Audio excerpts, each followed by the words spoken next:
Hi! This is Shalini. ఈరోజు review వచ్చేసి 'champion'. ఈ మూవీ నేను చూడ్డానికి మెయిన్‌గా 2 రీజన్స్.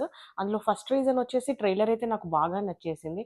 అండ్ సెకండ్ రీజన్ వచ్చేసి ఈ రోషన్‌ని మన 'రితిక్ రోషన్‌తోనే కంపేర్ చేశారండి. కంపేర్ చేసినా తప్పేం లేదనిపిచ్చింది. తన కటౌట్ చూసి మేబీ నేను కూడా అలాగే అనుకున్నాను.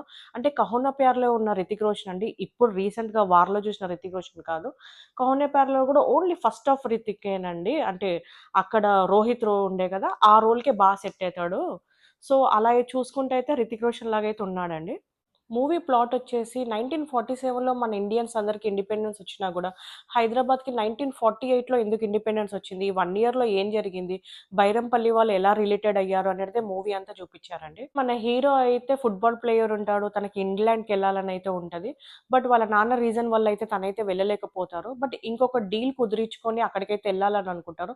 ఆ డీల్‌లోనే తెలియకుండానే తను బైరంపల్లికైతే ఎళ్ళిపోతాడు. అక్కడ వాళ్ళు తనని యాక్సెప్ట్ జేయడానికి కొంచెం అయితే ఆలోచిస్తారు. బట్ ఒక ఛాన్స్ అయితే ఇస్తారు. సో, అక్కడ వాళ్ళతో హీరో అయితే మెల్లిగా మింగిల్ అవ్వనీకైతే చూస్తారు. అక్కడే హీరోయిన్ గూడా వచ్చేస్తది నాటకాలేసుకుంటూ. సో, ఆ గ్రూప్‌లో హీరో గూడా జాయిన్ అయిపోయి బాగా నాటకాలేసుకుంటూ అయితే ఉండిపోతారు. నేను ఈ మూవీలో అయితే కొంచెం డిసప్పాయింట్ అయ్యాను. అంటే 'దిల్కర్' వచ్చారు. 'దిల్కర్' రాగానే డిసప్పాయింట్ ఏంటి అనుకుంటున్నారా? అంటే 2 మినిట్స్ రోల్ కోసం స్వప్న ఫిల్మ్ వాళ్ళు పిలిచేశారు అనేసి వచ్చేయడం అయితే నేను డిసప్పాయింట్ అయితే అయ్యాను.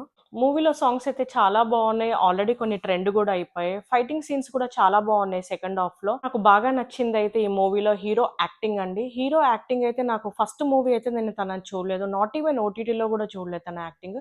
జస్ట్ ట్రైలర్ చూసి ఎక్స్‌పెక్టేషన్స్ పెట్టుకొనైతే ఎళ్ళిపోయాను. హీరో మాత్రం చాలా బాగా యాక్టింగ్ చేశాడు, డాన్స్ చేశాడు, ఫైటింగ్ అంటే నేను ఇంతైతే తన నుంచి అయితే ఎక్స్‌పెక్ట్ జేయలేదు. ఈ మూవీ థియేటర్‌కెళ్ళి చూడాలా అంటే డెఫినిట్‌గా థియేటర్‌కెళ్ళి చూడమనే చెప్తాను. ఎందుకంటే చాలా లాంగ్ వీకెండ్ ఉంది మనకు 4 డేస్. సో, ఇన్ని డేస్‌లో మనం ఒక్కరోజు గనక ఈ మూవీకైతే ఎళ్ళొచ్చు. ఎందుకంటే మూవీ ఎక్స్‌పెక్టేషన్స్‌కి అయితే రీచ్ అవ్వలేదనిపించింది నాకు పర్సనల్‌గా. బట్ హీరో యాక్టింగ్ కోసమైతే డెఫినిట్‌గా థియేటర్‌లోకెళ్ళి మూవీ చూడమని చెప్తాను. Thank you so much.